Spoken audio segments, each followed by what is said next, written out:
Welcome to MsMojo, and today we're counting down our picks for the best and worst examples of movies trying to trick us with a dream sequence. This list reveals major twists from a lot of movies, so a spoiler alert is in effect. Yeah. You want a friend? Yeah. I'll be your friend, baby. I'll be your friend. I'll be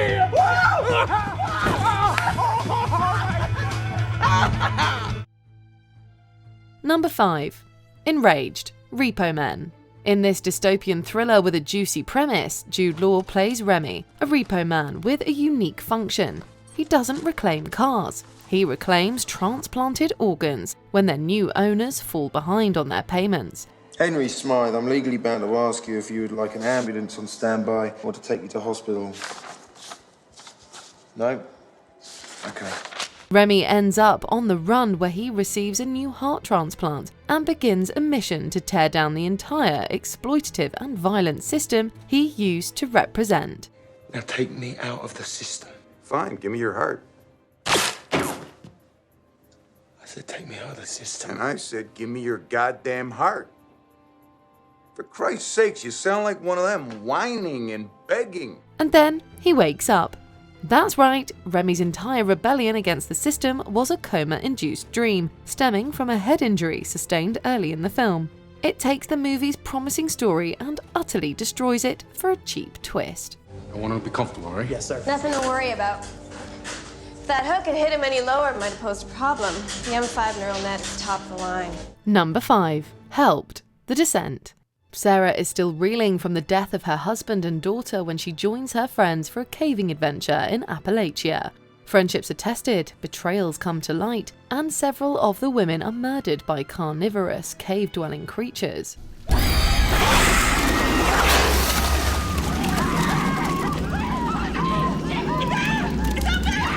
In the last scene, the film reveals that the previous sequence, seeing Sarah climb out of the cave and into the light, was all a dream.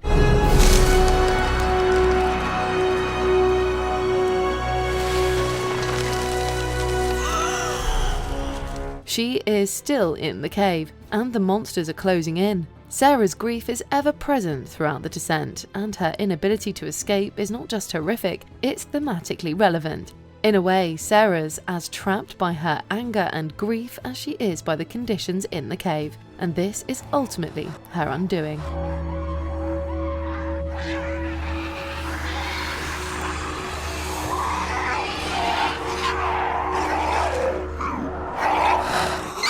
Number 4. Enraged, Wisdom. At the height of his Brat Pack fame, Emilio Estevez wrote, directed and starred in this nihilistic crime thriller about a college graduate named John Wisdom. Disillusioned by capitalism and his inability to find gainful employment, Wisdom and his girlfriend begin robbing banks and using their loot to pay off people's debts. All tellers away from the counter, let me see your hands, down on the floor. Y'all know who we are, know why we're here, so let's get on with it. The whole thing ends with him dying in a hail of bullets, but the movie kills any chance it has at making an impact, if it had any, with a cop-out of an ending. You have the right to remain silent. If you give up this right, anything you say can and will be used against you in a court of law. Wisdom's bloodied face dissolves to the film's opening scene, with him seemingly daydreaming in a bathtub.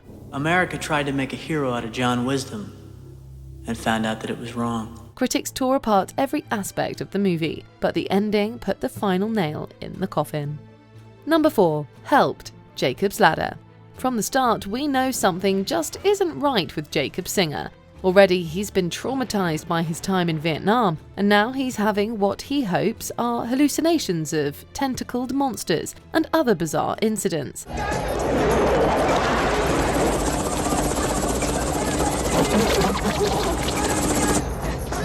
The revelation that his platoon was drugged with a psychotropic chemical agent only colors his descent into the surreal. Who was I? I was just some hippie chemist, right? What did I know?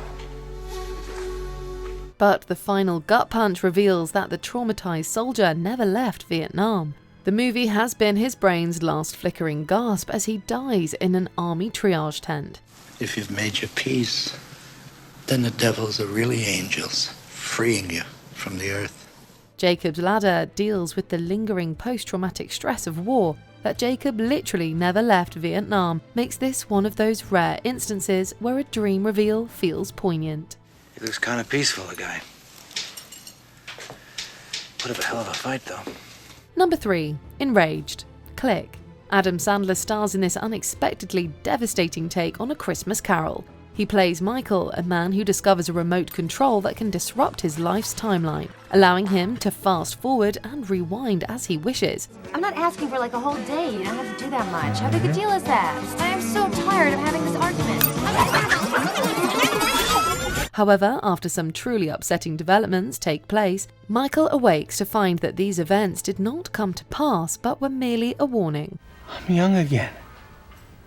I'm young again. Well, I mean, you're not young. I mean, I'm young. You're kind of on the back nine. While this device works in A Christmas Carol, something seems fishy here. Click is very much against being able to alter your own timeline, but that's exactly what Michael gets to do in the end. It all just resets. It would have made a much bigger impact if he had to truly confront the time he sacrificed with the people he loves. And from now on, we're gonna exercise together, and I'm not gonna wear a Speedo. All right, and you. What a nice jump. I love you. Number 3. Helped. Romy and Michele's high school reunion.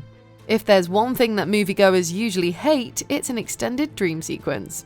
BFFs Romy and Michele get into a characteristically zany fight on the way to their titular reunion and go their separate ways. As of Tucson, we're finished. Well, drive fast.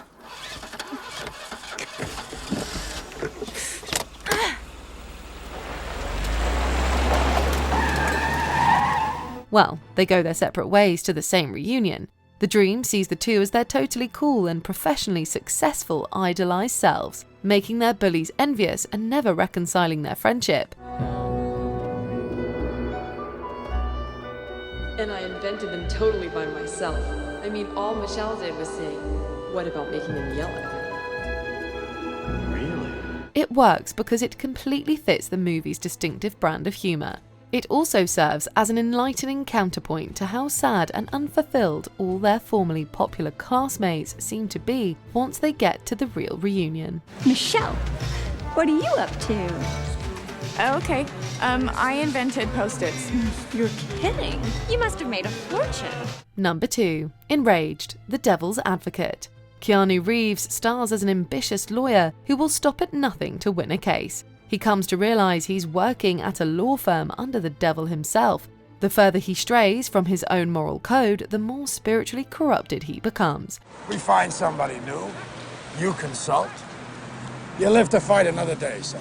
What are you talking about, consults? I put together a great jury. Reeves' character is nearly dragged to the depths of depravity before he is returned to the courtroom where we first met him. His entire encounter with the devil has been a vision.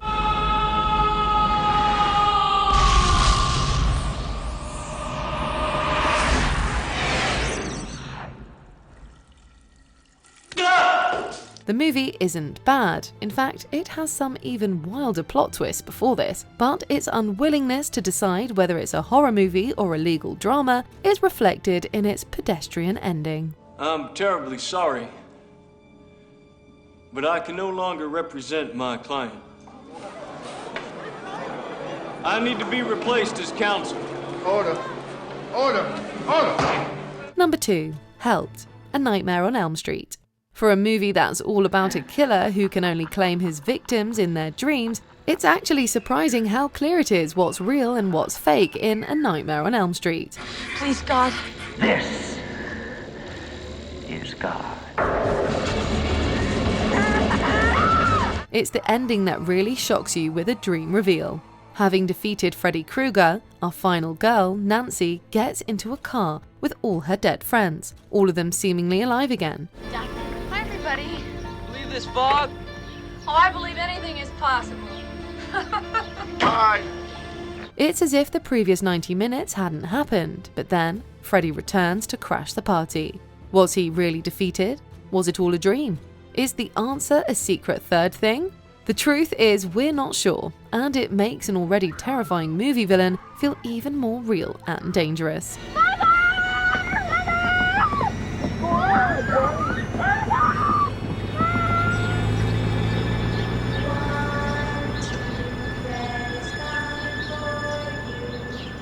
Before we continue, be sure to subscribe to our channel and ring the bell to get notified about our latest videos. You have the option to be notified for occasional videos or all of them. If you're on your phone, make sure you go into your settings and switch on notifications. Number 1. Enraged, The Twilight Saga, Breaking Dawn Part 2. If there's one thing you can say about this supernatural juggernaut, it's that the fans really cared about the characters. Near the end of the final Twilight entry, a violent and deadly brawl breaks out between our heroes and the Volturi. It's a truly epic sequence full of potentially devastating character deaths.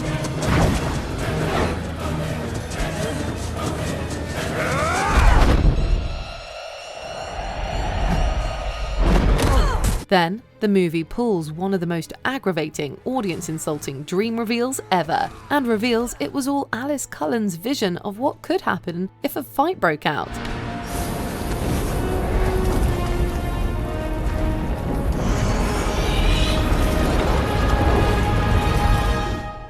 Fans of the books were probably enraged because they didn't initially deceive the readers into thinking the vision was something that really happened. Meanwhile, the rest of us were probably severely let down, as the battle scene makes the actual climax feel all the more anticlimactic. Such a prize. Number 1. Helped, Inception. Christopher Nolan's entire heist movie is based on the premise that anything you're seeing, hearing, or experiencing could be a dream, because its characters can influence the world around them, even when they're dreaming. Duncan.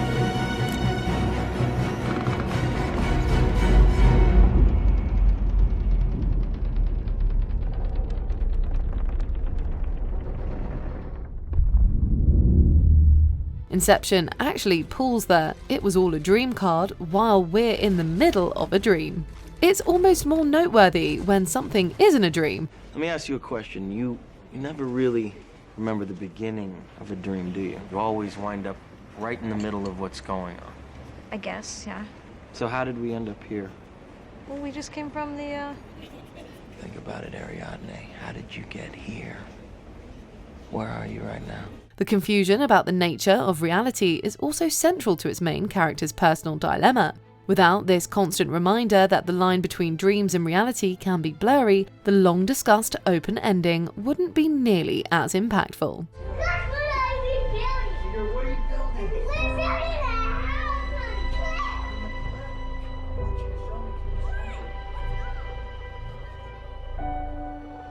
Are you a fan of the dream reveal trope? Tell us in the comments. The walls of reality will come crashing down. 1 minute you'll be the savior of the rebel cause, and the next thing you know, you'll be Cohagen's bosom buddy.